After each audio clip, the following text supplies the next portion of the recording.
हो जाए। माननीय प्रधानमंत्री माननीय मोदी जी,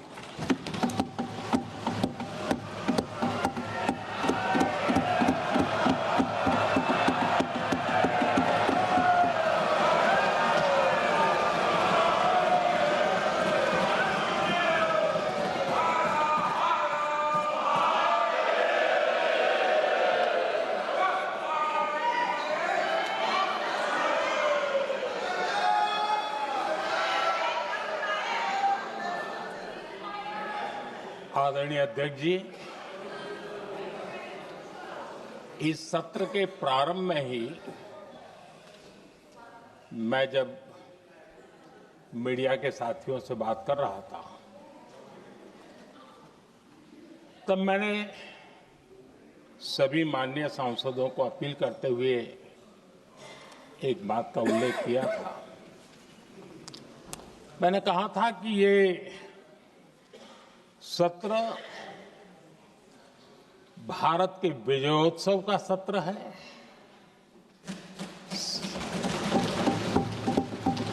संसद का ये सत्र भारत के गौरवगान का सत्र है।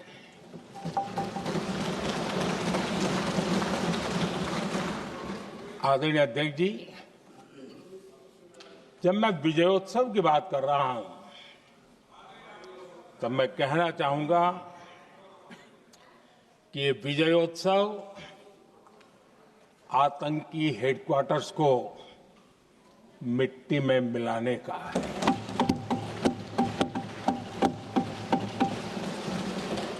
जब मैं विजयोत्सव कहता हूं तो ये विजयोत्सव सिंदूर की सौगंध पूरा करने का है।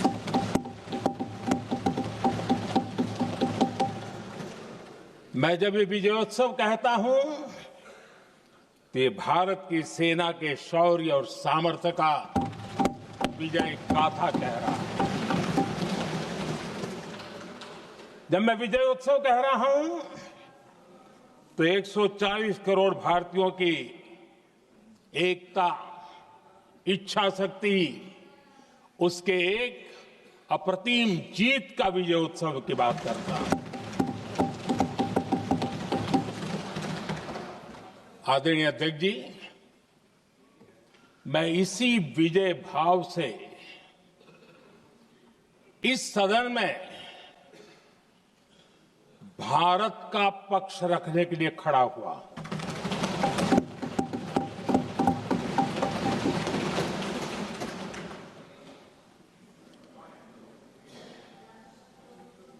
और जिन्हें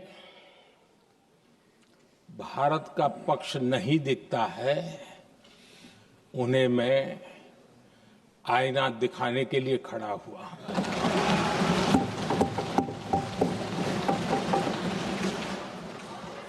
आदरणीय अध्यक्ष जी, मैं 140 करोड़ देशवासियों की भावनाओं में अपना स्वर मिलाने के लिए उपस्थित हुआ हूं।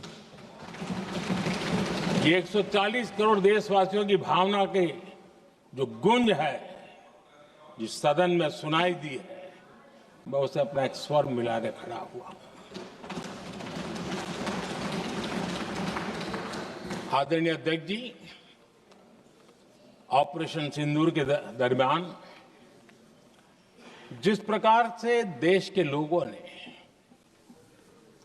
मेरा साथ दिया, मुझे आशीर्वाद दिए, देश की जनता मुझ पर कर्ज है। मैं देशवासियों का आभार व्यक्त करता हूं। मैं देशवासियों का अभिनंदन करता हूं। आदरणीय अध्यक्ष जी, 22 अप्रैल को पहलगाम में जिस प्रकार की क्रूर घटना घटी, जिस प्रकार आतंकवादियों ने निर्दोष लोगों को उनका धर्म पूछ पूछ करके गोलियां मारी, ये क्रूरता की पराकाष्ठा थी। भारत को हिंसा की आग में झोंकने का ये सुविचारित प्रयास था। भारत में दंगे फैलाने की ये साजिश थी। मैं आज देशवासियों का धन्यवाद करता हूं कि देश ने एकता के साथ उस साजिश को नाकाम कर दिया।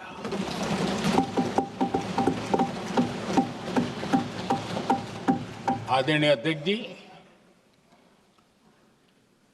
22 अप्रैल के बाद मैंने एक सार्वजनिक रूप से और विश्व को समझ में आए इसलिए कुछ अंग्रेजी में भी वाक्यों का प्रयोग किया था और मैंने कहा था कि हमारा संकल्प है, हम आतंकियों को मिट्टी में मिला देंगे।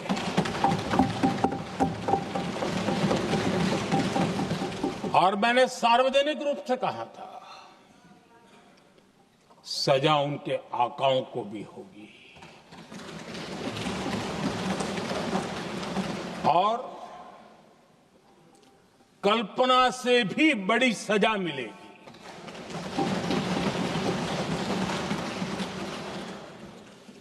22 अप्रैल को मैं विदेश था,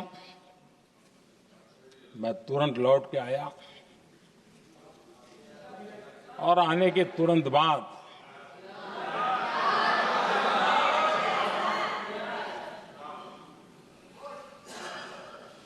मैंने एक बैठक बुलाई और उस बैठक में हमने साफ साफ निर्देश दिए कि आतंकवाद को करारा जवाब देना होगा और ये हमारा राष्ट्रीय संकल्प है। आदरणीय अध्यक्ष जी, हमें हमारे सैन्य बलों की क्षमता पर पूरा विश्वास है,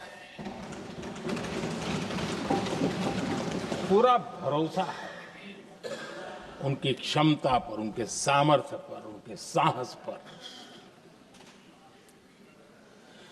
सेना को कार्रवाई की खुली छूट दे दी गई और यह भी कहा गया कि सेना तय करें कब, कहां, कैसे, किस प्रकार से। ये सारी बातें उस मीटिंग में साफ साफ कह दी गई और कुछ बातें उसमें से मीडिया में शायद रिपोर्ट भी हुई है।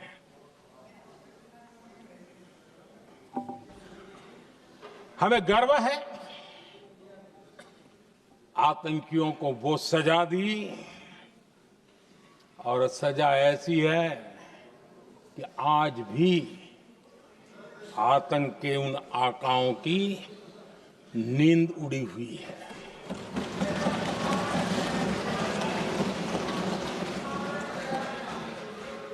आदरणीय अध्यक्ष जी, मैं हमारी सेना की सफलता के उससे जुड़े भारत के उस पक्ष को सदन के माध्यम से देशवासियों के सामने रखना चाहता हूं। पहला पक्ष, पहलगाम हमले के बाद से ही पाकिस्तानी सेना को अंदाजा लग चुका था कि भारत कोई बड़ी कार्रवाई करेगा। उनके तरफ से न्यूक्लियर की धमकियों के भी बयान आना शुरू हो चुके थे। भारत ने 6 मई रात और 7 मई सुबह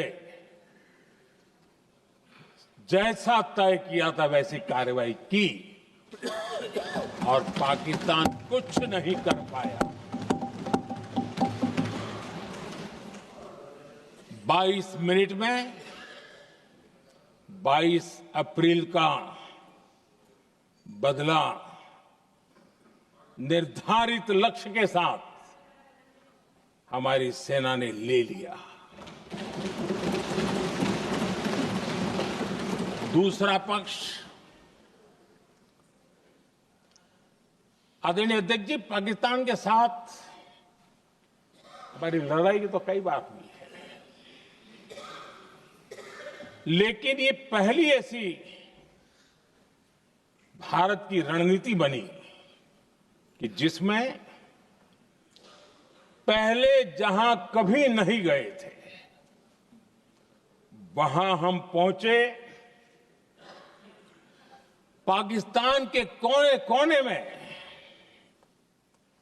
आतंकी अड्डों को धुआं धुआं कर दिया गया।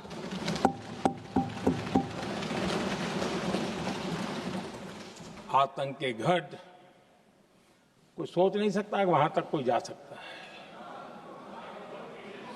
बहावलपुर और मुर्गे उसको भी जमीन दोस्त कर दिया गया। आदरणीय अध्यक्ष जी, हमारे सेनाओं ने आतंकी अड्डों को तबाह कर दिया। तीसरा पक्ष, पाकिस्तान की न्यूक्लियर धमकी को हमने झूठा साबित कर दिया।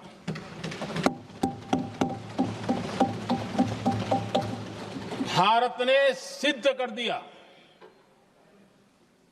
कि न्यूक्लियर ब्लैकमेलिंग अब नहीं चलेगा और न ही ये न्यूक्लियर ब्लैकमेलिंग के सामने भारत झुकेगा। आदरणीय अध्यक्ष जी, चौथा पक्ष, भारत ने दिखाई अपनी तकनीकी क्षमता। पाकिस्तान के सीने पर सटीक प्रहार किया। पाकिस्तान के एयरबेस एसेट्स को भारी नुकसान हुआ और आज तक उनके कई एयरबेस आईसीयू में पड़े हैं। आज टेक्नोलॉजी आधारित युद्ध का युग है। ऑपरेशन सिंदूर इस महारत में भी सफल सिद्ध हुआ है।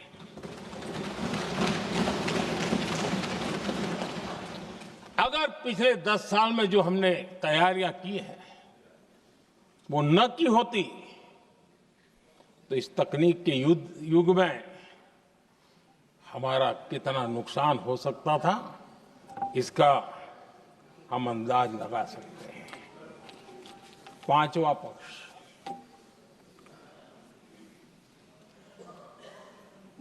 ऑपरेशन सिंदूर के दरमियान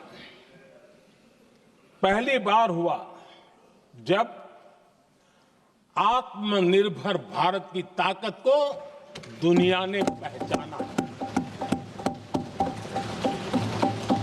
made in India drone, made in India missile ने पाकिस्तान के हथियारों की पोल खोल करके रख दी।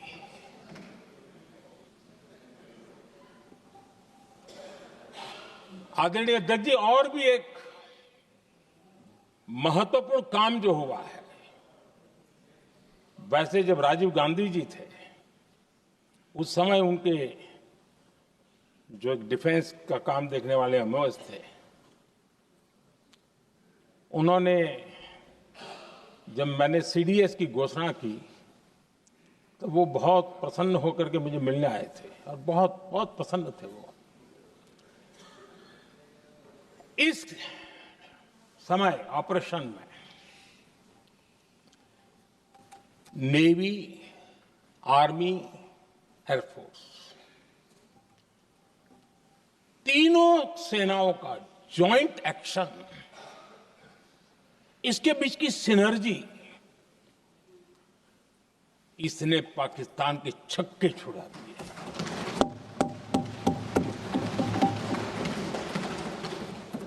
आदरणीय अध्यक्ष जी, आतंक की घटनाएं पहले भी देश में होती थी, लेकिन पहले आतंकवादियों के मास्टरमाइंड निश्चिंत होते थे और वो आगे की तैयारी में लगे रहते थे, उनको पता था कुछ नहीं होगा। लेकिन अब स्थिति बदल गई है। अब हमले के बाद मास्टरमाइंड को नींद नहीं आती। उनको पता है कि भारत आएगा और मार के जाएगा।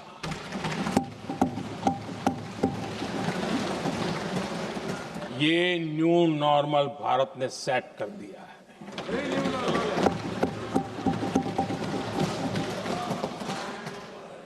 आदरणीय अध्यक्ष जी, दुनिया ने देख लिया कि हमारी कार्यवाही का दायरा कितना बड़ा, स्केल कितना बड़ा।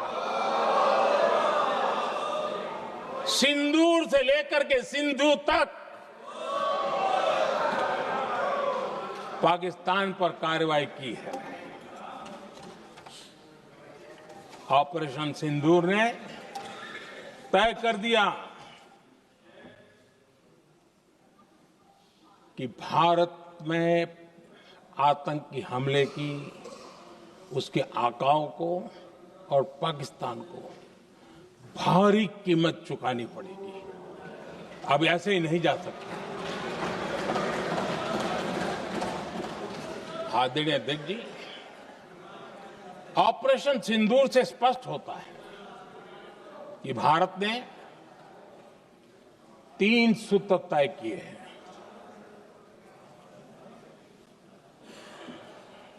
अगर भारत पर आतंकी हमला हुआ तो हम अपने तरीके से, अपनी शर्तों पर, अपने समय पर जवाब दे करके रहेंगे।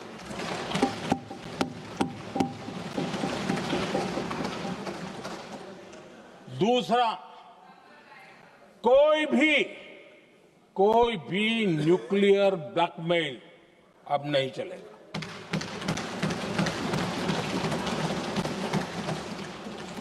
और तीसरा, हम आतंक की सरपरस्त सरकार और आतंक के आकाओं, उनको अलग अलग नहीं देखेंगे।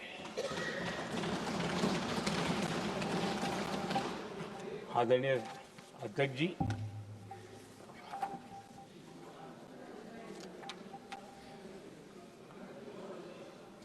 यहां पर विदेश नीति को लेकर के भी काफी बातें कही गई हैं।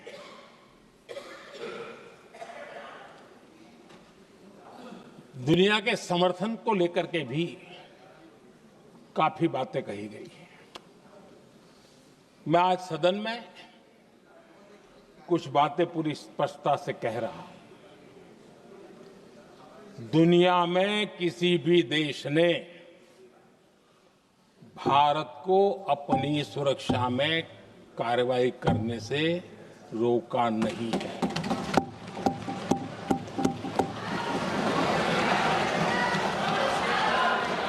संयुक्त राष्ट्र 193 कंट्रीज,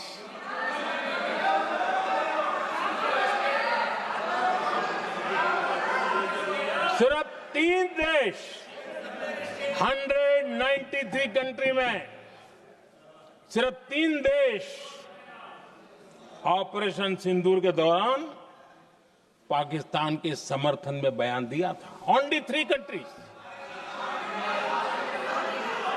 क्वाड हो, ब्रिक्स हो, फ्रांस, रूस, जर्मनी, कोई भी देश का नाम ले लीजिए, तमाम देश दुनिया भर से भारत को समर्थन मिला है।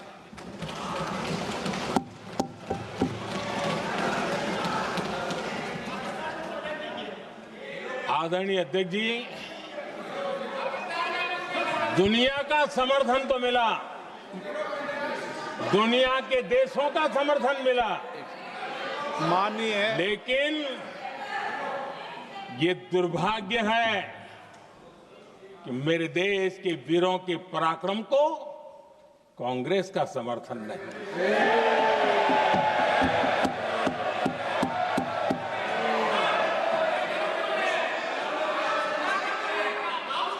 22 अप्रैल के बाद 22 अप्रैल के आतंक के हमले के बाद 3-4 दिन में ही ये उछल रहे थे और कहना शुरू कर दिया, कहां गई 56 इंच की छाती, कहां खो गया मोदी, मोदी तो फेल हो गया। क्या मजा ले रहे थे, उनको लगता है वाह बाजी मार ली। उनको पहलगाम के निर्दोष लोगों की हत्या में भी वो अपनी राजनीति तराशते थे।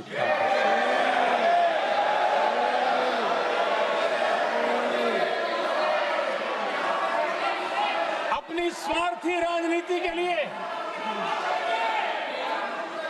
मुझ पर निशाना साध रहे थे, लेकिन उनकी ये बयानबाजी, इनका छिछोरापन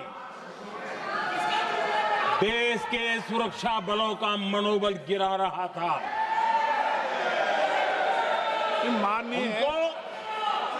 माननीय प्रतिपक्ष के नेता, एक मिनट, प्रतिपक्ष के नेता आपकी बात अपने ध्यान से सुनिए। आप बेटे कांग्रेस कर रहे हैं और कुछ नेताओं को पीछे से, ये उचित नहीं है आपके लिए। न भारत के सामर्थ्य पर भरोसा है और न ही भारत की सेनाओं पर, इसलिए वो लगातार ऑपरेशन सिंदूर पर सवाल उठा रहे हैं।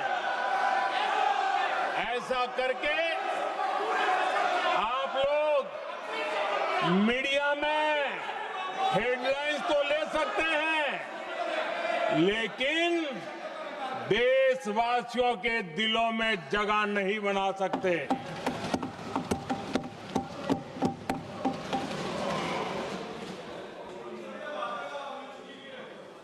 आदरणीय सभापति जी, आदरणीय अध्यक्ष जी, 10 मई को भारत ने ऑपरेशन सिंदूर के तहत हो रहे एक्शन को रोकने की घोषणा की। इसको लेकर यहां भांति भांति की बातें कही गई। ये वही प्रोपेगेंडा है जो सीमा पार से फैलाया गया है। कुछ लोग सेना द्वारा दिए गए तथ्यों की जगह पाकिस्तान के झूठ प्रचार को आगे बढ़ाने में जुटे हुए हैं। जबकि भारत का रुख हमेशा स्पष्ट रहा है। आदरणीय अध्यक्ष जी, कुछ चीजें मैं जरा स्मरण भी कराना चाहता हूं। जब सर्जिकल स्ट्राइक हुआ, उस समय हमने लक्ष्य तय किया था, हमारे जवानों को तैयार करके कि हम उनके इलाके में जाकर के आतंकियों के जो लॉन्चिंग पैड है उनको नष्ट करेंगे और सर्जिकल स्ट्राइक एक रात के उस ऑपरेशन में हमारे लोग सूर्योदय होते होते काम पूरा करके वापस आए। लक्ष्य निर्धारित था कि ये करना है। जब बालाकोट एयर स्ट्राइक किया तो हमारा लक्ष्य तय था कि आतंकियों के जो ट्रेनिंग सेंटर्स है इस बार हम उसको तबाह करेंगे, और हमने वो भी करके दिखाया। ऑपरेशन सिंदूर के समय हमारा लक्ष्य तय था, और हमारा लक्ष्य था कि आतंक के जो एपी सेंटर है और पहलगाम के आतंकियों को जहां से पुरजोश योजना बनी, ट्रेनिंग मिली, व्यवस्था मिली, उस पर हमला करेंगे। हमने उनके नाभि पर हमला कर दिया।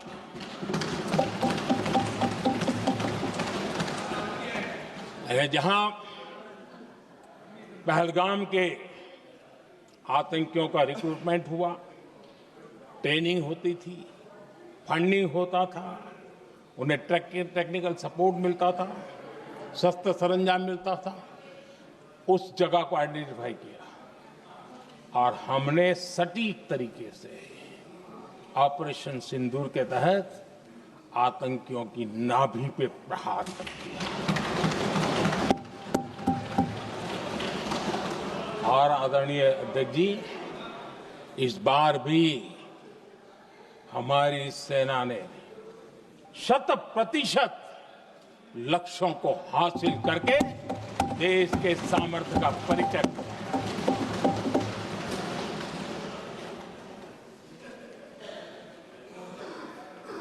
कुछ लोग जानबूझ करके कुछ चीजें भूलने में इंटरेस्टेड होते हैं। देश भूलता नहीं है, देश को याद है। 6 रात और 7 मई सुबह ऑपरेशन हुआ था, और 7 मई को सुबह भारत ने प्रेस कॉन्फ्रेंस हमारी सेना ने की, और इस प्रेस कॉन्फ्रेंस में भारत ने स्पष्ट कर दिया था, और पहले दिन से क्लियर था कि हमारा लक्ष्य है आतंकियों के आका, आतंकियों की जो व्यवस्थाएं जहां से होती है वो, और उनके अड्डे, उनको हम ध्वस्त करना चाहते थे। और हमने प्रेस कॉन्फ्रेंस में कह दिया था, हमने हमारा काम कर दिया है, हमने जो तय किया था पूरा कर दिया है। और इसलिए 6-7 मई को ऑपरेशन हमारा संतोषजनक होने के तुरंत बाद कल जो राजनाथ जी ने कहा था, मैं डंके की चोट पर दोबारा दोहराता हूं, भारत की सेना ने पाकिस्तान की सेना को चंद मिनटों में बता दिया कि हमारा ये लक्ष्य था, हमने लक्ष्य पूरा कर दिया है, ताकि उनको पता चले और हमें भी पता चले कि उनके दिल दिमाग में क्या चलता है।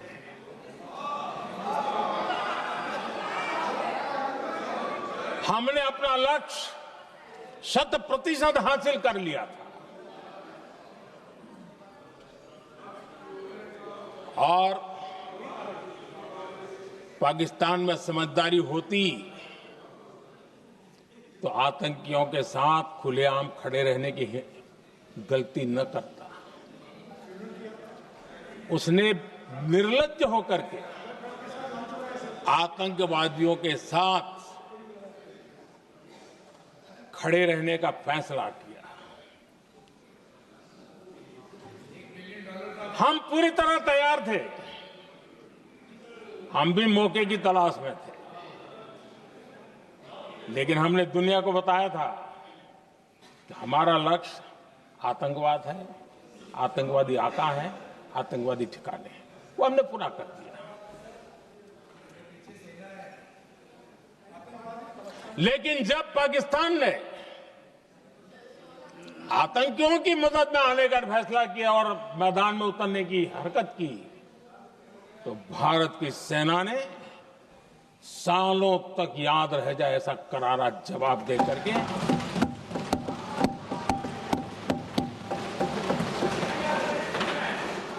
9 मई की मध्य रात्रि और 10 मई की एक प्रकार से सुबह हमारी मिसाइलें उन्होंने पाकिस्तान के हर कोने में प्रचंड प्रहार किया, जिसकी पाकिस्तान ने कभी कल्पना नहीं की थी, और पाकिस्तान को घुटनों पर आने के लिए मजबूर कर दिया।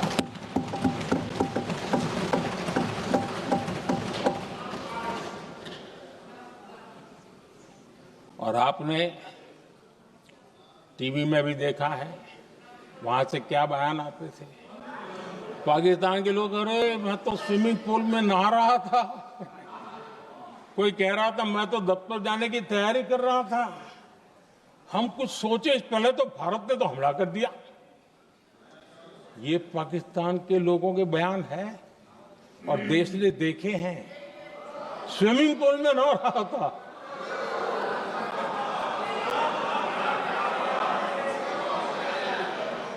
और जब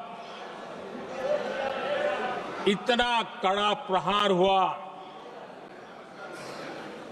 पाकिस्तान ने कभी सोचा तक नहीं था, तब जाकर के पाकिस्तान ने फोन करके डीजीएमओ के सामने फोन करके गुहार लगाई,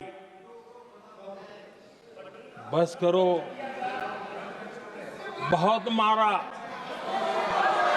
अब ज्यादा मार झेलने की ताकत नहीं है, प्लीज हमला रोक दो। ये पाकिस्तान के डीजीएमओ का फोन था।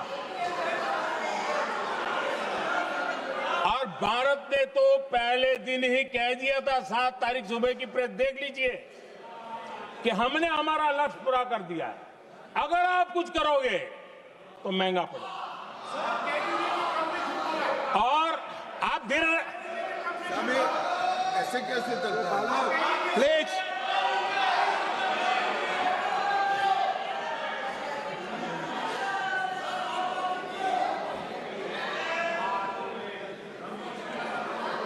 मैं आज दोबारा कह रहा हूं, ये भारत की स्पष्ट नीति थी, सुविचारित नीति थी, सेना के साथ मिलकर के तय की हुई नीति थी, और वे ये थी कि हम आतंक, उनके आका, उनके ठिकाने, ये हमारा लक्ष्य है।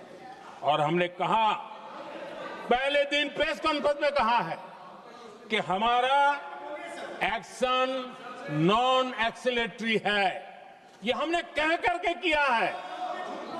और इसके लिए साथियों हमने हमला रोका। अध्यक्ष जी, दुनिया के किसी भी नेता ने भारत के ऑपरेशन रोकने के लिए नहीं कहा।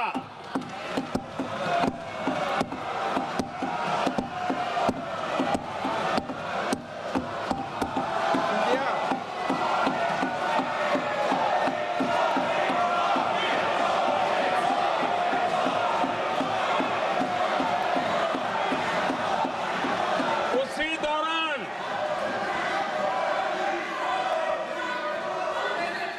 9 तारीख को रात को अमेरिका के उपराष्ट्रपति जी ने मुझसे बात करने का प्रयास किया। वो घंटे भर कोशिश कर रहे थे, लेकिन मेरी सेना के साथ मीटिंग चल रही थी, तो मैंने उनका फोन उठा नहीं पाया। बाद में मैंने उनको कॉल बैक किया। मैंने कहा कि आपका फोन था, 3-4 बार आपका फोन आ गया, क्या है?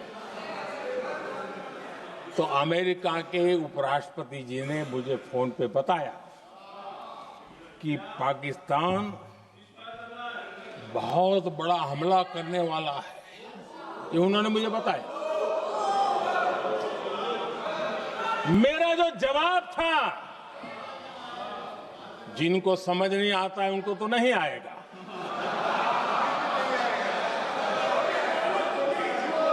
मेरा जवाब था,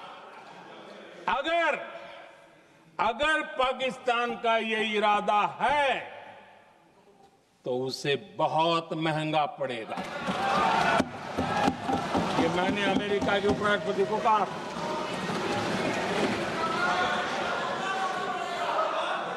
अगर पाकिस्तान हमला करेगा तो हम बड़ा हमला कर करके जवाब देंगे। ये मेरा जवाब था।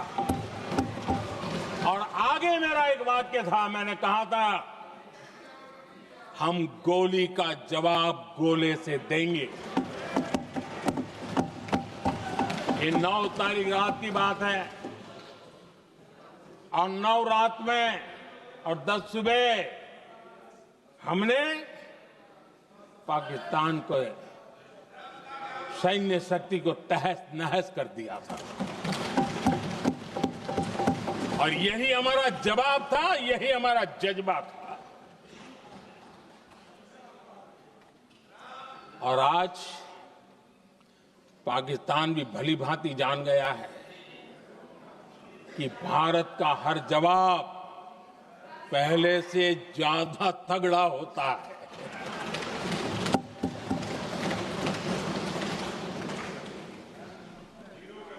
उसे यह भी पता है कि अगर भविष्य में नौबत आई तो भारत आगे कुछ भी कर सकता है। और इसलिए मैं फिर से लोकतंत्र के इस मंदिर में दोहराना चाहता हूं, ऑपरेशन सिंदूर जारी है।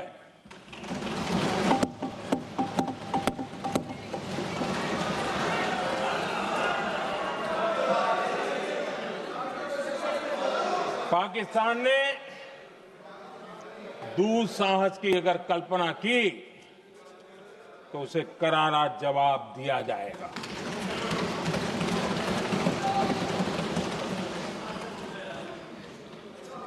आदरणीय अध्यक्ष जी, आज का भारत आत्मविश्वास से भरा हुआ है। आज का भारत आत्मनिर्भरता के मंत्र को लेकर के पूरी शक्ति के साथ तेज गति से आगे बढ़ रहा है। देश देख रहा है भारत आत्मनिर्भर बनता जा रहा है।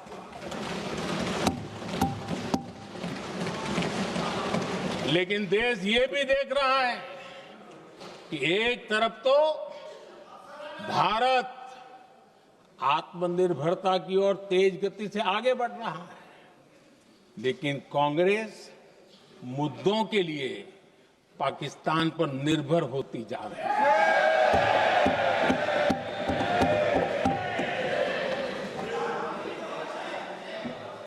मैं आज पूरा दिन देख रहा था, जो 16 घंटे से जो चर्चा चल रही है, दुर्भाग्य से। प्लीज बैठिए, सब जवाब दे दिया आपका। आप सुनते नहीं, सबका जवाब दे दिया। प्लीज दुर्भाग्य से सुनिए जवाब। कांग्रेस को पाकिस्तान के मुद्दे इंपोर्ट करने पड़ रहे हैं।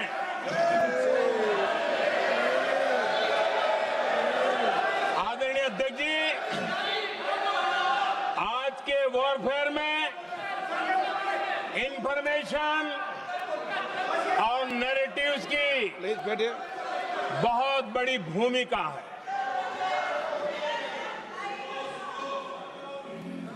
नैरेटिव घड़ करके, एआई का भी भरपूर उपयोग करके सेनाओं के मनोबल को कमजोर करने के खेल भी खेले जाते हैं। जनता के अंदर अविश्वास पैदा करने के भी भरपूर प्रयास होते हैं। दुर्भाग्य से कांग्रेस और उसके सहयोगी पाकिस्तान के ऐसे ही प्रपंच के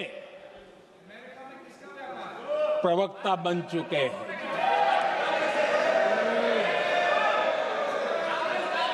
आदरणीय अध्यक्ष जी, देश की सेना ने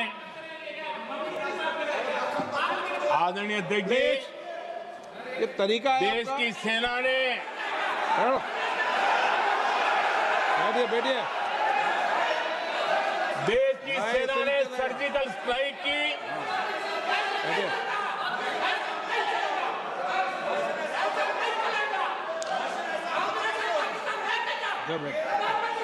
बैठिए बैठिए बैठिए। आदरणीय अध्यक्ष जी, देश की सेना ने सफलतापूर्वक सर्जिकल स्ट्राइक की तो तुरंत कांग्रेस वालों ने सेना से सबूत मांगे थे, लेकिन जब उन्होंने देश का मूड देखा, देश का मिजाज देखा, तो सुर उनके बदलने लगे और बदल करके क्या कहने लगे?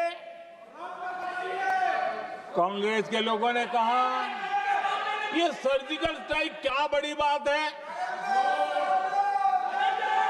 ये तो हमने भी की थी। एक ने कहा 3 सर्जिकल स्ट्राइक की थी, दूसरे ने कहा 6 सर्जिकल स्ट्राइक की थी, तीसरे ने कहा 15 सर्जिकल स्ट्राइक की थी। जितना बड़ा नेता उतना बड़ा आंकड़ा चल रहा था।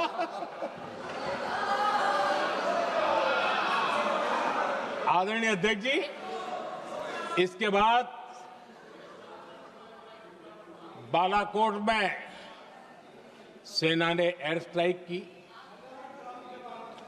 अब एयर स्ट्राइक तो ऐसी थी कि वो कुछ कह नहीं सकते थे, इसलिए ये तो नहीं कहा कि भाई हमने भी की थी।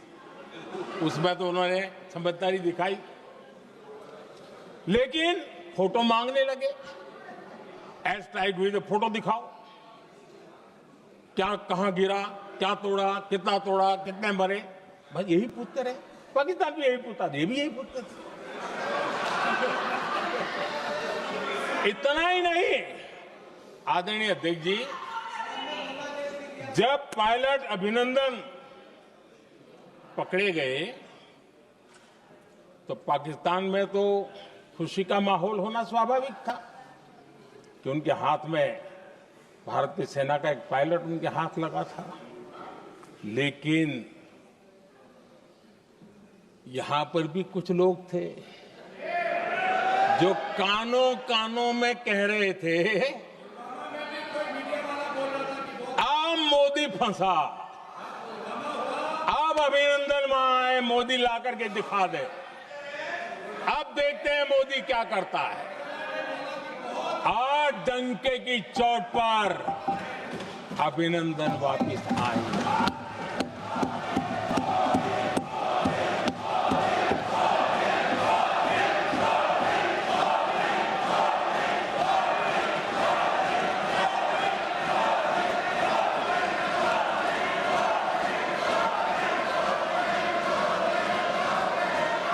अभिनंदन को ले आए तो इनकी बोलती बंद हो गई। इनको लगा यार कि नसीब वाला आदमी है, हमारा हथियार हाथ से निकल गया। आदरणीय अध्यक्ष जी, पहलगाम हमले के बाद हमारा बीएसएफ का एक जवान पाकिस्तान के कब्जे में गया तो फिर इनको लगा वाह, बड़ा मुद्दा हाथ में आ गया है, अब मोदी फंस जाएगा। अब तो मोदी की फजीयत जरूर होगी। और उनकी इकोसिस्टम ने सोशल मीडिया में बहुत सारी कथाएं वायरल की कि ये बीएसएफ के जवान का क्या होगा, उसके परिवार का क्या होगा। ये वापस आएगा, कब आएगा, कैसे आएगा, न जाने क्या क्या चला दिया। आदरणीय अध्यक्ष जी, बीएसएफ का वो जवान भी आन बान शान के साथ वापस आए।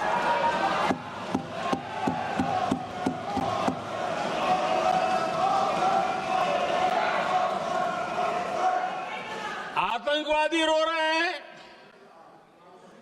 आतंकवादियों के आका रो रहे हैं, और उनको रोते देखकर यहां भी कुछ लोग रो रहे हैं।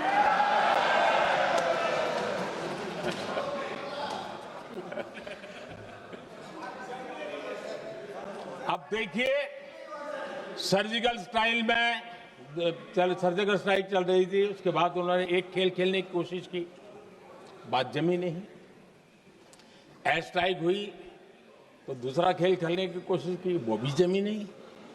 जब ये ऑपरेशन सिंदूर हुआ तो उन्होंने नया पैंतरा शुरू किया, और क्या शुरू किया? रोक क्यों दिया? पहले तो मानने को तैयार नहीं थे कि मुक्त करते, अब कहते रोक क्यों दिया? वाहरे बयान बहादुरों,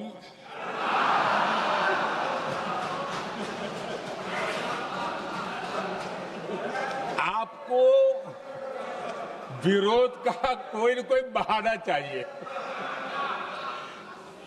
और इसलिए सिर्फ मैं नहीं, पूरा देश आप पर हंस रहा है।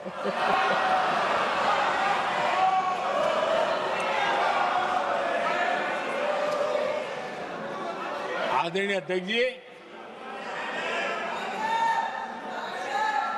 सेना का विरोध, सेना के प्रति एक पता नहीं नेगेटिविटी, ये कांग्रेस का पुराना रवैया रहा है। देश ने अभी अभी करगिल विजय दिवस मनाया, लेकिन देश पूरी तरह जानता है कि उनके कार्यकाल में और आज तक करगिल के विजय को कांग्रेस ने अपनाया नहीं। न करगिल विजय दिवस मनाया है, न करगिल विजय का गौरव किया। इतिहास साक्षी है अध्यक्ष जी। जब डोकलाम में सैन्य हमारा शौर्य दिखा रहा था, तब कांग्रेस के नेता चुपके चुपके किससे ब्रीफिंग लेते थे, वो सारी दुनिया अब जान गई।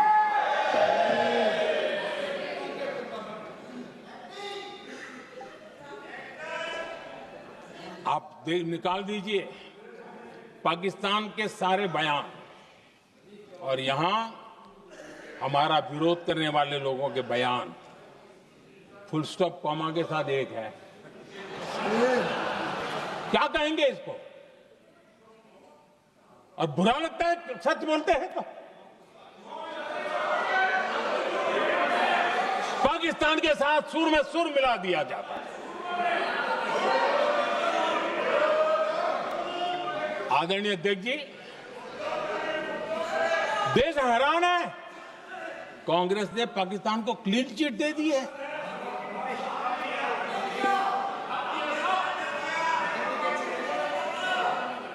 उनकी ये हिम्मत, और इनकी आदत जाती नहीं है, ये हिम्मत कि पहलगाम के आतंकी पाकिस्तानी थे, इसका सबूत दो।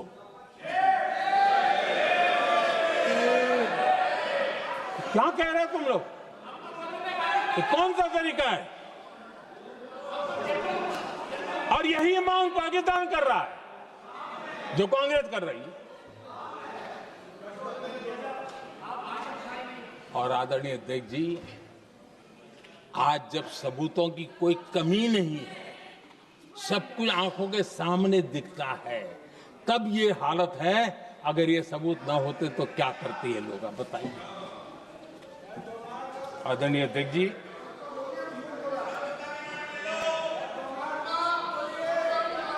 अध्यक्ष जी, ऑपरेशन सिंदूर के एक पार्ट की तरफ तो चर्चा भी बहुत होती है, ध्यान भी जाता है, लेकिन देश के लिए कुछ गौरव की क्षणें होती हैं, ताकत की परिचय होता है, उसकी तरफ भी ध्यान जाना बहुत आकर्षित है। हमारे एयर डिफेंस सिस्टम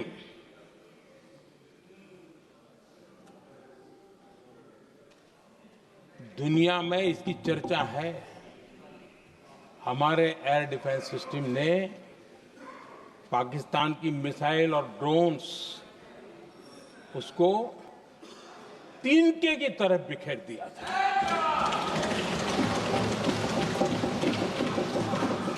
आदरणीय अध्यक्ष जी, मैं एक आंकड़ा आज बताना चाहता हूं, पूरा देश गर्व से भर जाएगा। कुछ लोगों का क्या होगा मैं नहीं जानता, पूरा देश गर्व से भर जाएगा। 9 मई को पाकिस्तान ने करीब 1000 मिसाइलों और आर्म्ड ड्रोन्स के भारत पर बहुत बड़ा हमला करने की कोशिश की। 1000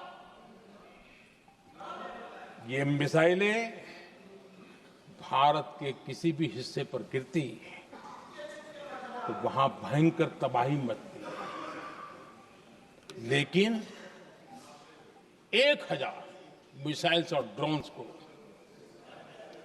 भारत ने आसमान में ही चूर चूर कर दिया।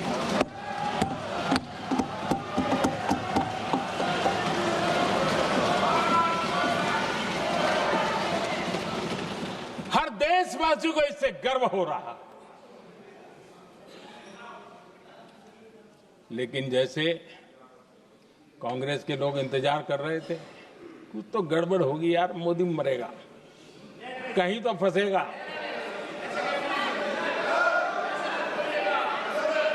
पाकिस्तान ने आदमपुर एयरबेस पर हमले का झूठ फैलाया, उस झूठ को बेचने की भरपूर कोशिश की, पूरी ताकत दी लगा दी। मैं अगले ही दिन आदमपुर पहुंचा और खुद जाकर के उनके झूठ को मैंने बेनकाब कर दिया। तब जाकर के उनको अकल ठिकाने लगी कि अब ये झूठ चलने वाला नहीं है। आदरणीय अध्यक्ष जी, जो हमारे छोटे दलों के साथी हैं, जो राजनीति में नए हैं, उनको कभी शासन में रहने का अवसर नहीं मिला, उनसे कुछ बातें निकलती मैं समझ सकता हूं, लेकिन कांग्रेस पार्टी ने इस देश में लंबे समय तक राज किया है, उसको शासन की व्यवस्थाओं का पूरा पता है, उन चीजों से वो निकले हुए लोग हैं, उनके लिए शासन व्यवस्था क्या होती इसकी समझ पूरी है, अनुभव है उनके पास। उसके बाद भी विदेश मंत्रालय तुरंत जवाब दे, उसको स्वीकारना नहीं, विदेश मंत्री जवाब दे, इंटरव्यू दे, बार बार बोले, उसको स्वीकारना नहीं, गृह मंत्री बोले, रक्षा मंत्री बोले, किसी पर भरोसा नहीं।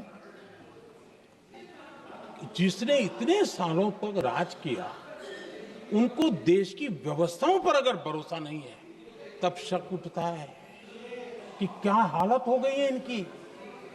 आदरणीय अध्यक्ष जी, अब कांग्रेस का भरोसा पाकिस्तान के रिमोट कंट्रोल से बनता है और बदलता है।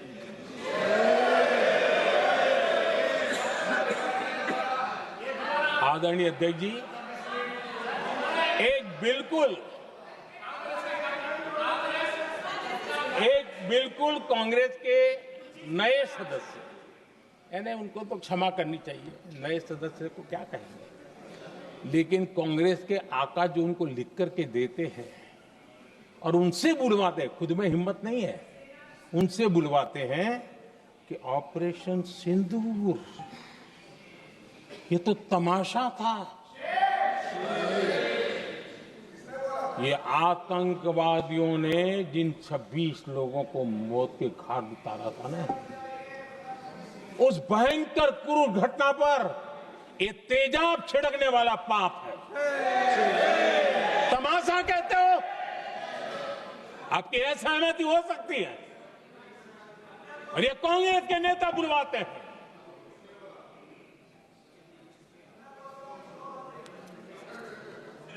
आदरणीय अध्यक्ष जी, पहलगाम के हमलावरों को कल हमारे सुरक्षा बलों ने ऑपरेशन महादेव करके अपने अंजाम तक पहुंचाया।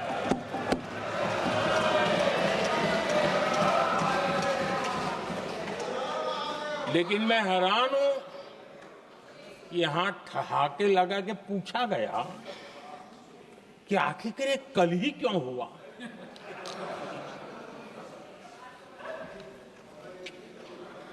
अब ये क्या हो गया है, मुझे समझ नहीं आ रहा है। क्या ये ऑपरेशन के लिए कोई सावन महीने का सोमवार ढूंढा गया था क्या? क्या हो गया है इन लोगों को? हताशा, निराशा इस हद तक।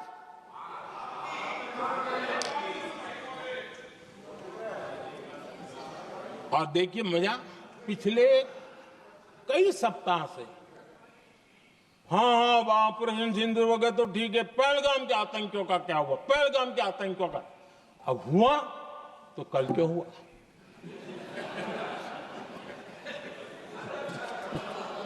और कल ही क्यों हुआ? क्या हाल है अध्यक्ष जी का। आदरणीय अध्यक्ष जी,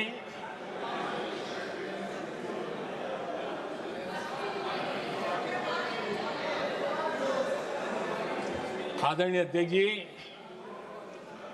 शास्त्रों में कहा गया है,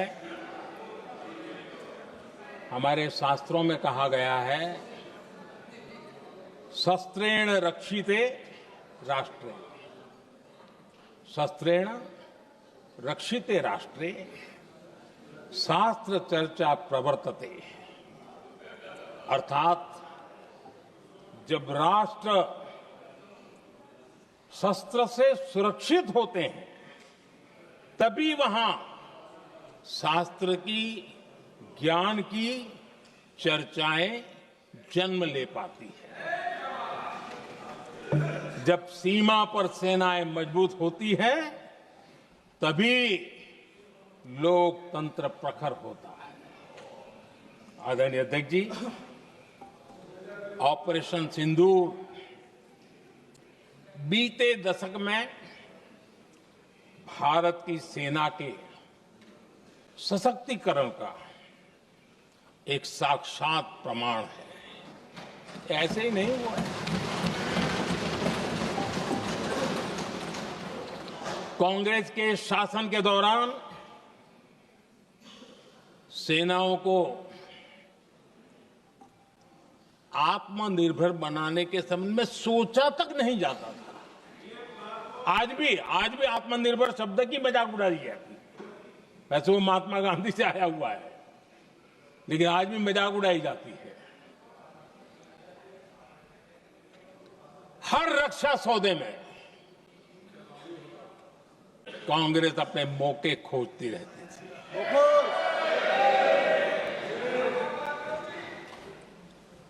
छोटे छोटे हथियारों को लिए विदेशों पर निर्भरता, ये इनका कार्यकाल रहा है।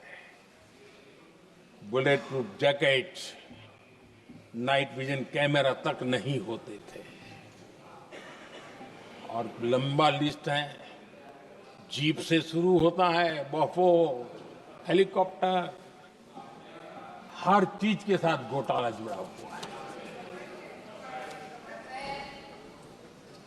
आदरणीय अध्यक्ष जी, हमारी सेनाओं को आधुनिक हथियारों के लिए दशकों तक इंतजार करना पड़ा। आजादी के पहले, और इतिहास गवाह, एक जमाना था जब डिफेंस मैन्युफैक्चरिंग में भारत का आवाज सुनाई देती थी। जिस समय तलवारों से लड़ा जाता था ना, तब भी तलवारें भारत की श्रेष्ठ मानी जाती थी। हम डिफेंस के इक्विपमेंट में आगे थे। लेकिन आजादी के बाद जो एक मजबूत डिफेंस इक्विपमेंट मैन्युफैक्चरिंग का हमारा दायरा था,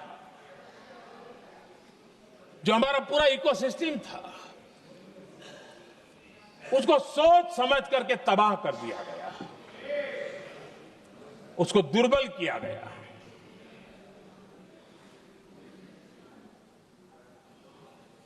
रिसर्च और मैन्युफैक्चरिंग के लिए रास्ते बंद कर दिए गए। अगर इसी नीति पर हम चलते तो भारत इस 21वीं सदी में ऑपरेशन सिंदूर के संबंध में सोच भी नहीं सकता। यह हालत करके रखा हुआ था उन्होंने। भारत को सोचना पड़ता कि अगर कोई एक्शन लेना है तो शस्त्र कहां से मिलेंगे, साधन कहां से मिलेगा, बारूद कहां से मिलेगा, समय पर मिलेगा या नहीं मिलेगा, बीच बचाव में रुकता नहीं जाएगा, ये टेंशन पालना पड़ता है।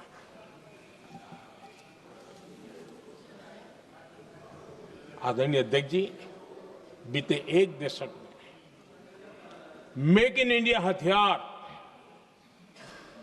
सेना को मिले, उन्होंने इस ऑपरेशन में बहुत निर्णायक भूमिका निभाई।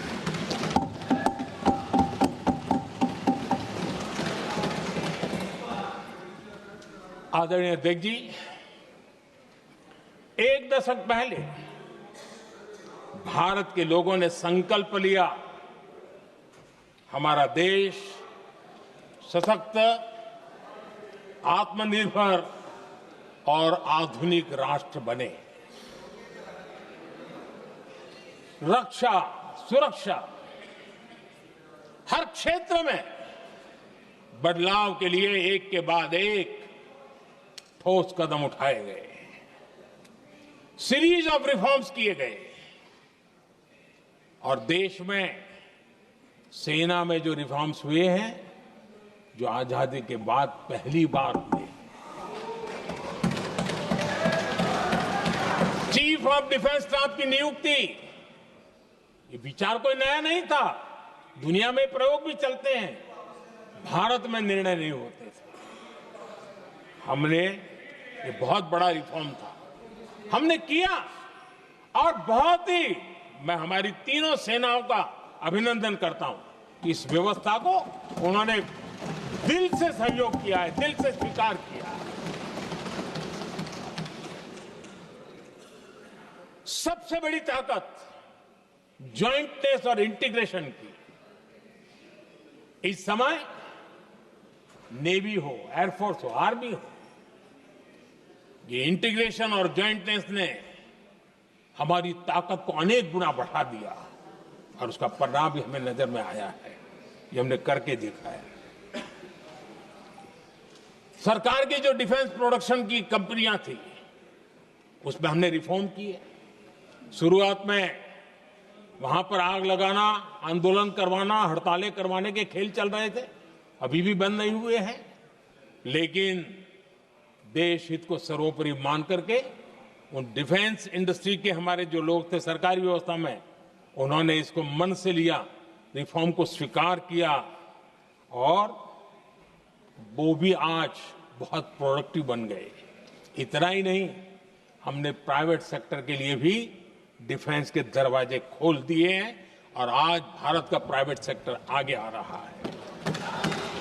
आज स्टार्टअप्स डिफेंस के क्षेत्र में हमारे 27-30 साल के नौजवान, टीयर 2, टीयर 3 सिटी के नौजवान, कई कुछ जगह तो बेटियां स्टार्टअप का नेतृत्व कर रही है। डिफेंस के सेक्टर में सैकड़ों की तादाद में आज स्टार्टअप काम कर रहे हैं। ड्रोन्स, एक प्रकार से मैं कह सकता हूं, ड्रोन्स की जितनी भी एक्टिविटी हमारे देश में हो रही है, शायद एवरेज 30-35 की उम्र होगी जो लोग कर रहे हैं, सारे लोग, और सैकड़ों की तादाद में कर रहे हैं। और उसका ताकत, क्योंकि इनका भी योगदान था इसमें, जिन्होंने इस प्रकार के प्रोडक्शन किए हैं, और वो हमें ऑपरेशन सिंदूर में बहुत काम आए। मैं उन सबके प्रयासों को बहुत साधुवाद करता हूं और मैं उनको विश्वास दिलाता हूं, आगे बढ़िए, अब देश रुकने वाला नहीं है। आदरणीय अध्यक्ष जी, डिफेंस सेक्टर में मेक इन इंडिया ये नारा नहीं था। हमने इसके लिए बजट पॉलिसी में जो परिवर्तन करना था, जो नए इनिशिएटिव ले रहे थे, वो नए इनिशिएटिव लिए। और सबसे बड़ी बात, क्लियर कट विजन के साथ हमने देश में make in India defence sector के अंदर तेज गति से हम आगे बढ़ रहे हैं। आदरणीय अध्यक्ष जी, एक दशक में डिफेंस का बजट लगभग पहले से 3 गुना हुआ है। डिफेंस प्रोडक्शन में करीब करीब 250% वृद्धि हुई है, 250% वृद्धि हुई है। 11 वर्षों में डिफेंस एक्सपोर्ट 30 गुना से भी ज्यादा बढ़ा है, 30 गुना से ज्यादा। डिफेंस एक्सपोर्ट आज दुनिया के करीब 100 देशों तक हम पहुंचे। और आदरणीय अध्यक्ष जी, कुछ चीजें ऐसी होती हैं जो इतिहास में बहुत बड़ा प्रभाव छोड़ती हैं। ऑपरेशन सिंदूर ने डिफेंस का जो मार्केट है उसमें भारत का झंडा गाड़ दिया है। भारत के हथियारों की डिमांड आज बढ़ती चली जा रही है, मांग बढ़ रही है। ये भारत में उद्योगों को भी बल देगी, एमएसएमई को बल देगी, हमारे नौजवानों को रोजगार देगी, और हमारे नौजवान अपनी बनाई चीजों से दुनिया में अपनी ताकत का प्रदर्शन कर पाएंगे। ये आज दिख रहा है, मैं देख रहा हूं। डिफेंस के क्षेत्र में जो आत्मनिर्भर भारत की दिशा में हम जो कदम उठा रहे हैं, मैं हैरान हूं। कुछ लोगों को आज भी तकलीफ हो रही है, जैसे उनका खजाना लूट गया। ये कौन सी मानसिकता है? देश को ऐसे लोगों को पहचानना होगा। आदरणीय अध्यक्ष जी, मैं स्पष्ट करना चाहता हूं, डिफेंस में भारत का आत्मनिर्भर होना ये आज की शस्त्रों की स्पर्धा में के काल में विश्व शांति के लिए भी जरूरी है।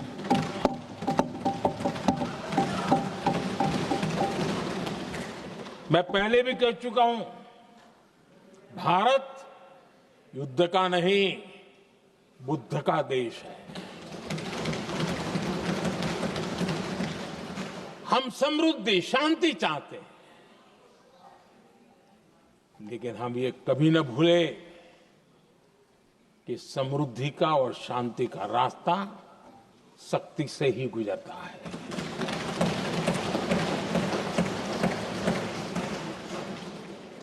आदरणीय अध्यक्ष जी, हमारा भारत छत्रपति शिवाजी महाराज, महाराजा रणजीत सिंह, राजेंद्र चोला, महाराणा प्रताप, लसित बोरफुकन और महाराजा सुहेलदेव का देश है।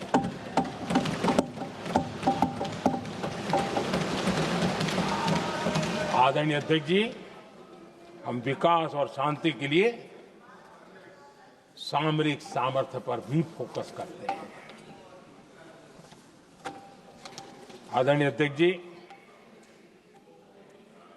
कांग्रेस के पास नेशनल सिक्योरिटी का विजन न पहले था और आज तो सवाल ही नहीं उठता है।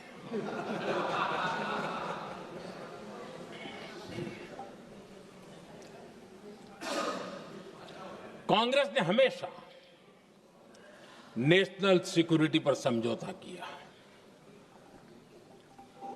आज जो लोग पूछ रहे हैं पीओके को वापस क्यों नहीं लिया? वैसे ये सवाल मुझे ही पूछ सकते हैं और किसको पूछ सकते हैं?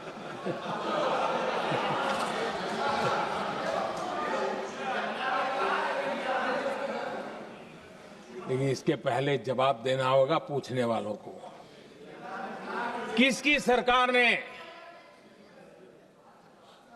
पीओके पर पाकिस्तान को कब्जा करने का अवसर दिया? जवाब साफ है, जवाब साफ है। जब भी मैं नेहरू जी की चर्चा करता हूं तो कांग्रेस और उसका पूरा इकोसिस्टम बिलबिला जाता है, पता नहीं क्या है। आदरणीय अध्यक्ष जी, हम एक शेर सुना करते थे, मुझे ज्यादा इसका ज्ञान तो नहीं है लेकिन सुनते थे। लम्हों ने खता की और सदियों ने सजा पाई। आजादी के बाद से ही जो फैसले लिए गए उनकी सजा आज तक देश भुगत रहा है।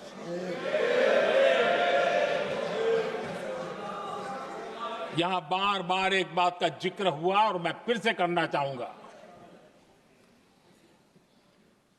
अक्साई चीन की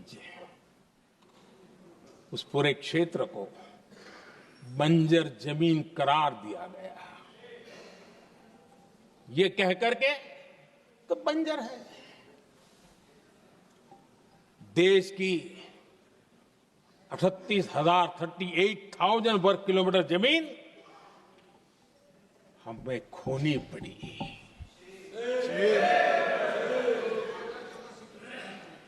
आदरणीय अध्यक्ष जी, मैं जानता हूं मेरी कुछ बातें चुभने वाली है। 1962 और 1963 के बीच कांग्रेस के नेता जम्मू कश्मीर के पूंछ, उरी, नीलम वैली और किशनगंगा को छोड़ देने का प्रस्ताव रख रहे थे। भारत की भूमि, आदरणीय अध्यक्ष जी, और वो भी लाइन ऑफ पीस के नाम पर किया जा रहा था। 1966 रण ऑफ कच्छ पर इन्हीं लोगों ने मध्यस्थता स्वीकार की। ये था उनका राष्ट्रीय सुरक्षा का विजन। एक बार फिर उन्होंने भारत का करीब 800 वर्ग किलोमीटर क्षेत्र पाकिस्तान को सौंप दिया, जिसमें छड़बेट भी शामिल है, कि कहीं उसको छड़ा बेट भी कहते हैं। 1965 की जंग में हाजीपीर पास को हमारी सेना ने वापस जीत लिया था, लेकिन कांग्रेस ने उसे फिर लौटा दिया। 1971 पाकिस्तान के 93,000 फौजी हमारे पास बंदी थे। पाकिस्तान का हजारों वर्ग किलोमीटर एरिया हमारी सेना ने कब्जा किया था। हम बहुत कुछ कर सकते थे, विजय की स्थिति में थे। उस दौरान अगर थोड़ी सा विजन होता, थोड़ी सी समझ होती, तो पीओके वापस लेने का निर्णय हो सकता। वो मौका था, वो मौका भी छोड़ दिया गया। अरे इतना ही नहीं, इतना सारा जब सामने टेबल पर था, अरे कम से कम करतारपुर साहब को तो ले सकते थे, वो ही नहीं कर पाया। 1974 श्रीलंका को कच्चथीवू द्वीप को गिफ्ट कर दिया गया। आज तक हमारे मछुआरे भाई बहनों को इससे परेशानी होती है, उनकी जान पर आफत आती है। क्या गुनाह था तमिलनाडु के मेरे फिशरमैन भाई बहनों का कि आपने उनका हक छीन लिया और दूसरों को गिफ्ट कर दिया? कांग्रेस का दशकों से इरादा लेकर चल रही थी कि सियाचिन से सेना हटा दी जाए। आदरणीय अध्यक्ष जी, 2014 में देश ने इनको मौका नहीं दिया, वरना आज सियाचिन भी हमारे पास नहीं होता।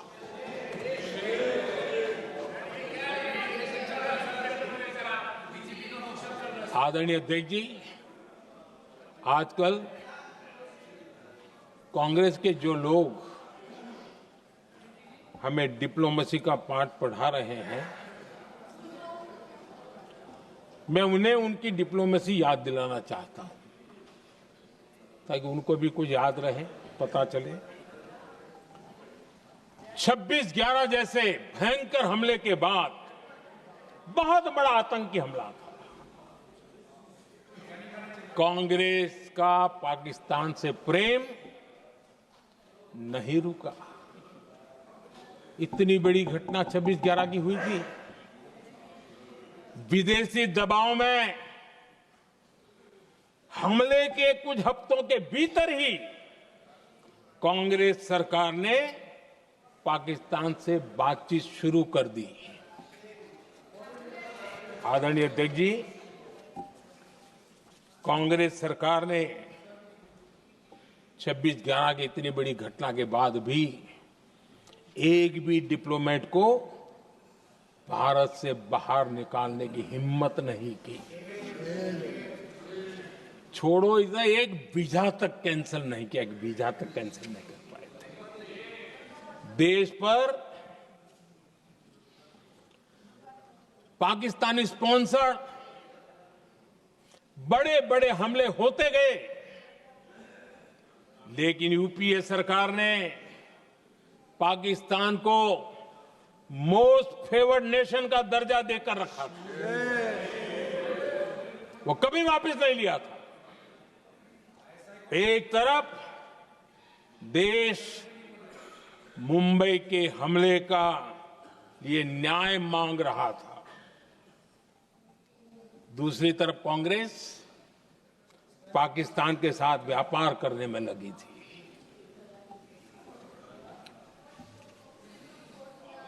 पाकिस्तान वहां से खून की होली खेलने वाले आतंकियों को भेजते रहे और कांग्रेस यहां अमन की आश के मुशायरे किया करती थी। मुशायरे होते थे।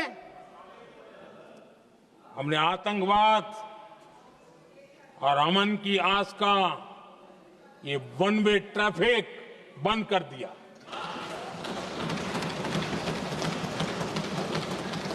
हमने पाकिस्तान का एमएफएन का दर्जा रद्द किया, वीजा बंद किया। हमने अटारी वाघा बॉर्डर को बंद कर दिया। आदरणीय अध्यक्ष जी,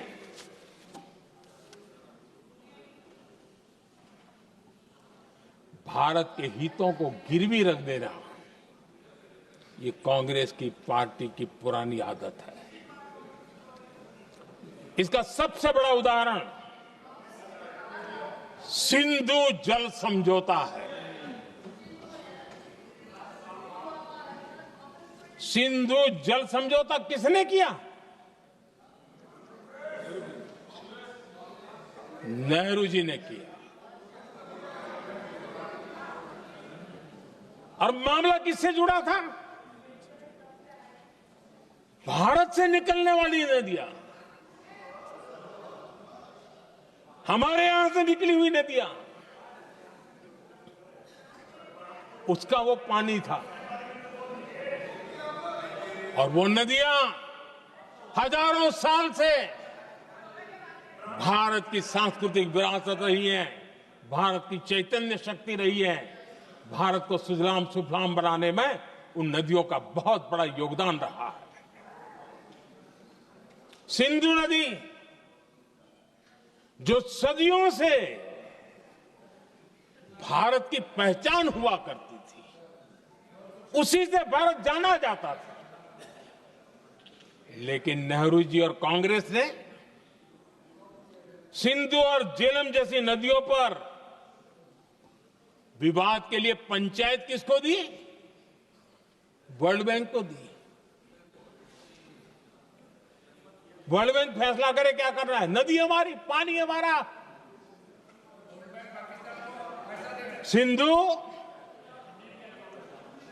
सिंधु जल समझौता सीधा सीधा भारत की अस्मिता और भारत के स्वाभिमान के साथ किया गया बहुत बड़ा धोखा था।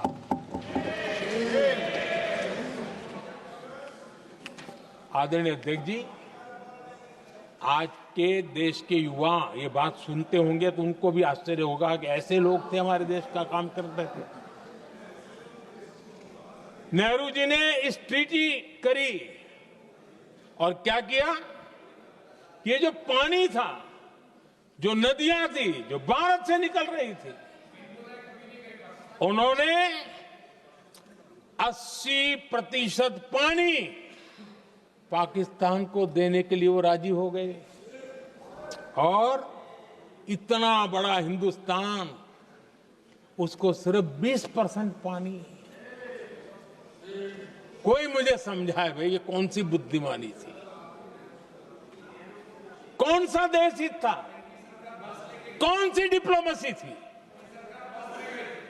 क्या हालत करके बना के रखा था आप लोगों ने। इतनी बड़ी आबादी वाला हमारा देश, हमारे यहां से निकलती हुई ये नदियां, और सिर्फ 20% पानी, और 80% पानी उन्होंने उसको दिया जो देश खुलेआम भारत को अपना दुश्मन करार कर देता रहता है, दुश्मन कहता रहा। और ये पानी पर किसका हक था? हमारे देश के किसानों का, हमारे देश के नागरिकों का, हमारा पंजाब, हमारा जम्मू कश्मीर, देश के एक बहुत बड़े हिस्से को इन्होंने पानी के संकट में धकेल दिया, इस एक कारण से। और राज्यों के भीतर भी पानी को लेकर के आपस में संघर्ष पैदा हुई है, प्रतिस्पर्धा पैदा हुई, और उनका जिस पर हक था उस पर पाकिस्तान मौज करता रहा। और ये दुनिया में अपनी डिप्लोमेसी के पाठ पढ़ाते रहते हैं। आदरणीय अध्यक्ष जी, अगर ये ट्रीटी न होती तो पश्चिमी नदियों पर कई बड़ी परियोजनाएं बनती। पंजाब, हरियाणा, राजस्थान और दिल्ली, वहां के किसानों को भरपूर पानी मिलता, पीने के पानी की कोई समस्या नहीं रहती। औद्योगिक प्रगति के लिए भारत बिजली बना पाता। इतना ही नहीं, नेहरू जी ने इसके उपरांत करोड़ों रुपए भी दिए ताकि पाकिस्तान नहर बना सके।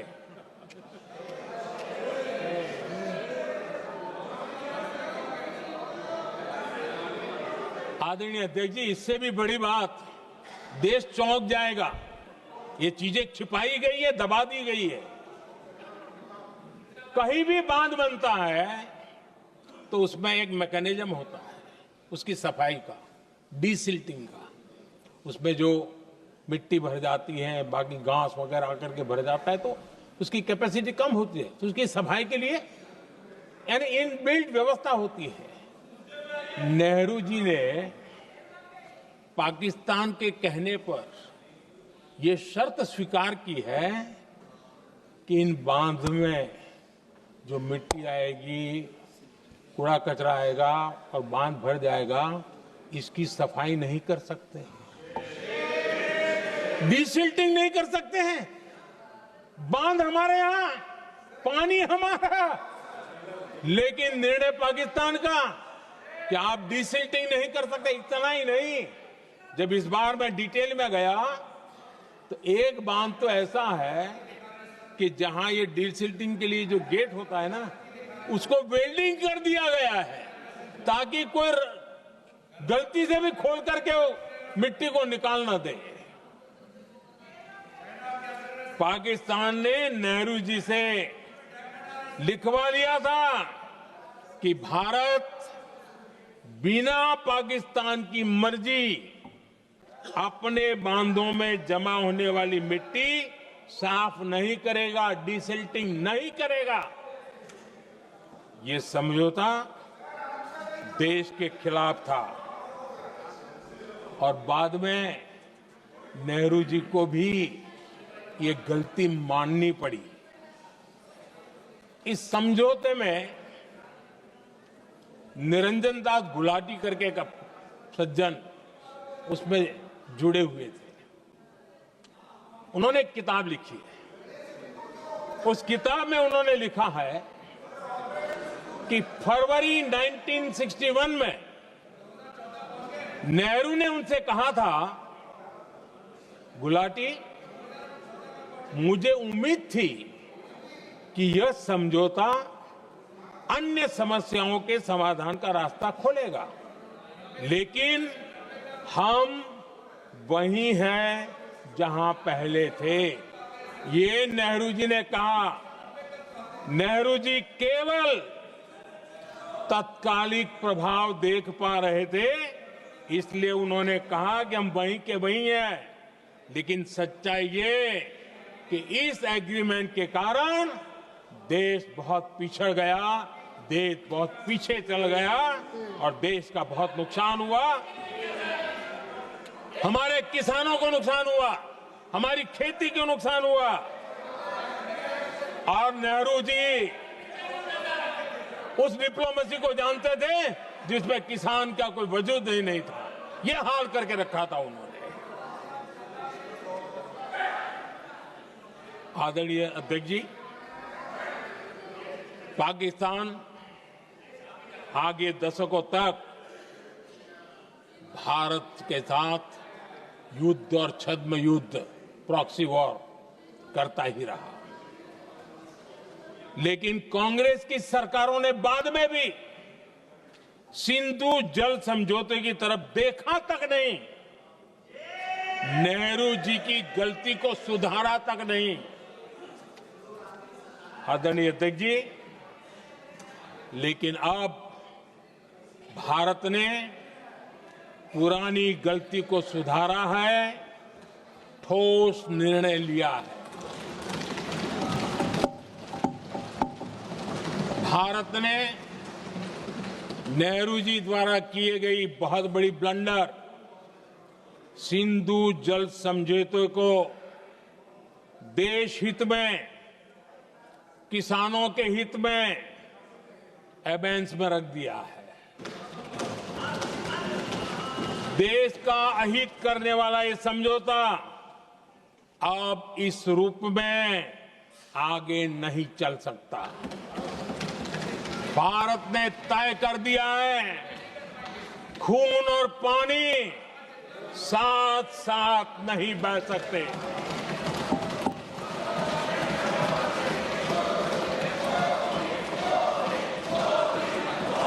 माननीय सदस्य, आप बहुत देर हो गई, आप उपनेता हैं, ये तरीका आप बैठे बैठे टोकते हैं, प्लीज, ये शोभा नहीं देता आपके लिए। बैठिए बैठिए बैठिए आदरणीय, बैठिए, शोभा नहीं देता आपका। अध्यक्ष जी, आप उपनेता, अपनी मर्यादा बना के रखें। चल बैठिए। वहां बैठे साथी आतंकवाद पर लंबी लंबी बातें करते हैं। जब ये सत्ता में था, जुड़े हुए हैं। जब इनको राज करने का अवसर मिला था, तब देश का हाल क्या है, क्या रहा था, वो आज भी देश भूला नहीं है।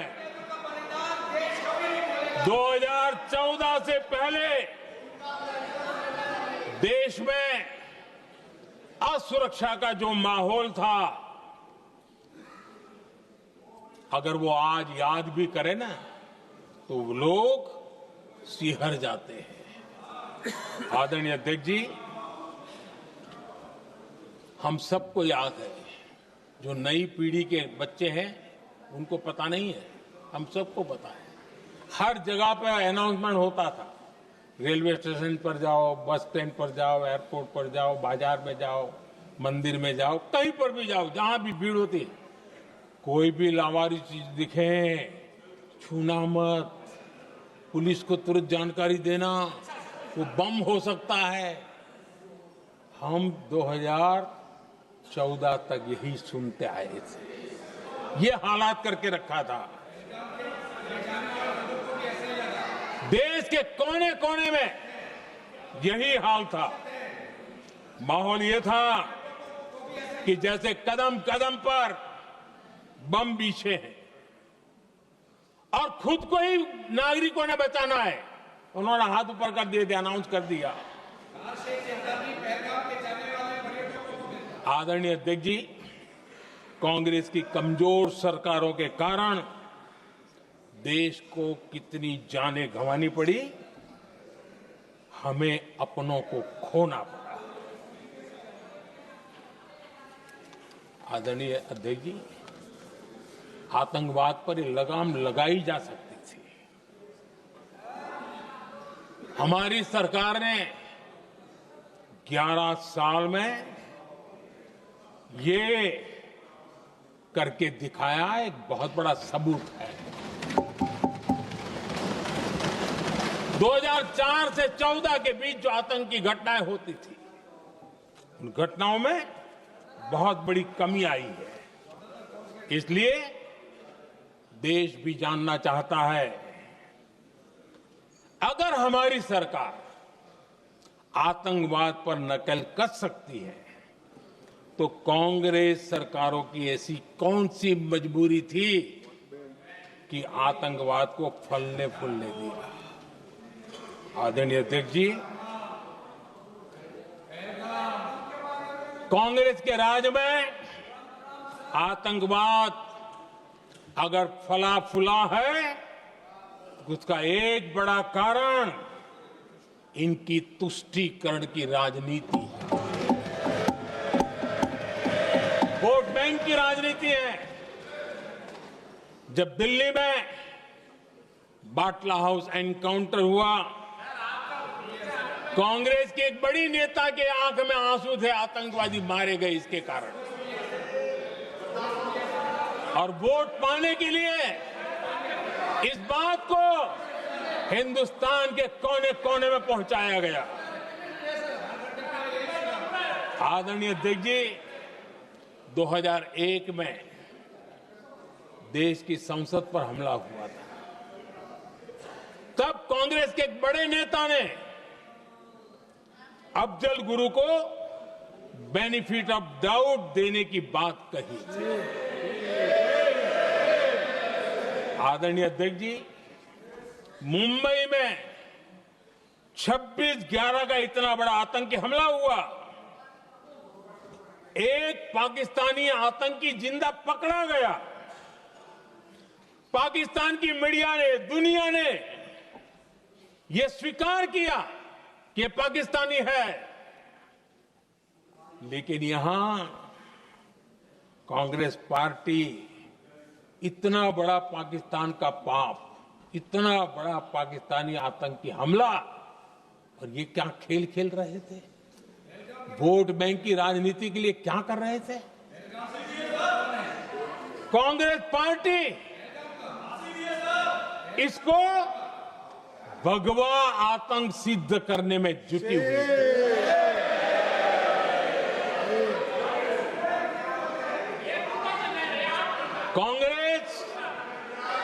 दुनिया को हिंदू आतंकवाद की छड़ी बेचने में लगी हुई थी।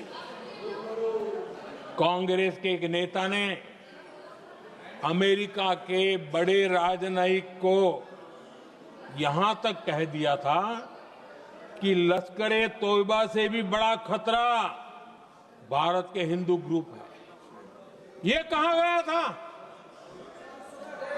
तुष्टीकरण के लिए कांग्रेस ने जम्मू कश्मीर में भारत का संविधान, बाबा साहब आंबेडकर का संविधान, उसे जम्मू कश्मीर में पैर नहीं रखने दिए। इन्होंने घुसने नहीं दिया, उसे बाहर रखा। तुष्टीकरण और वोट बैंक की राजनीति के लिए कांग्रेस हमेशा देश की सुरक्षा को बलि चढ़ाती रही। आदरणीय अध्यक्ष जी, तुष्टीकरण के लिए ही कांग्रेस ने आतंकवाद से जुड़े कानूनों को कमजोर किया। गृहमंत्री जी ने आज विस्तार से सदन में कहा है, इसलिए मैं इसको रिपीट करना नहीं चाहता। आदरणीय अध्यक्ष जी, मैंने इस सत्र की शुरुआत में आग्रह किया था, मैंने कहा था कि दल हित में हमारे मत मिले न मिले, दल हित में हमारे मत मिले न मिले, देश हित में हमारे मन जरूर मिलने चाहिए। पहलगाम की विभीषिका ने हमें गहरे घाव दिए हैं, उसने देश को झकझोर दिया है। इसके जवाब में हमने ऑपरेशन सिंदूर किया तो सेनाओं के पराक्रम ने, हमारे आत्मनिर्भर अभियान ने देश में एक सिंदूर स्पिरिट पैदा किया है।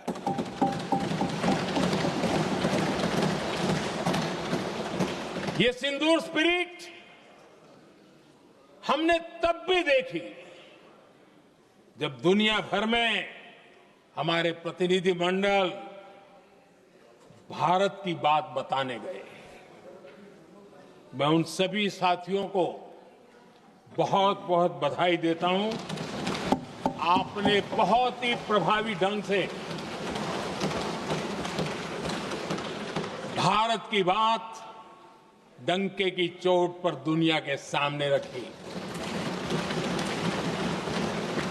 लेकिन मुझे दुख इस बात का है, हैरानी भी है,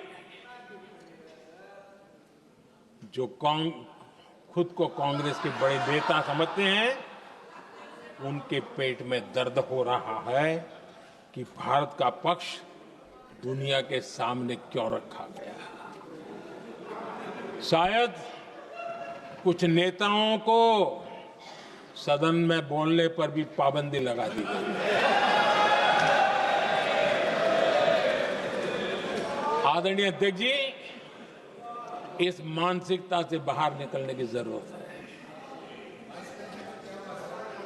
कुछ पंक्तियां मेरे मन में आती हैं, मैं अपने भाव व्यक्त करना चाहता हूं। आदरणीय अध्यक्ष जी, करो चर्चा और इतनी करो, करो चर्चा और इतनी करो कि दुश्मन दहशत से दहल उठे। दुश्मन दहशत से दहल उठे। रहे ध्यान बस इतना ही, रहे ध्यान बस इतना ही, मान सिंदूर और सेना का प्रश्नों में भी अटल रहे। हमला मां भारती पर हुआ अगर, तो प्रचंड प्रहार करना होगा। दुश्मन जहां भी बैठा हो, हमें भारत के लिए ही जीना होगा। मेरा कांग्रेस के साथियों से आग्रह है कि एक परिवार के दबाव में पाकिस्तान को क्लीन चिट देना बंद कर दें। जो देश की विजय की क्षण है, कांग्रेस उसे देश के उपहास का क्षण न बनाए। कांग्रेस अपनी गलती सुधारें। मैं आज सदन में फिर स्पष्ट करना चाहता हूं, अब भारत आतंक की नर्सरी में ही आतंकियों को मिट्टी में मिलाएगा।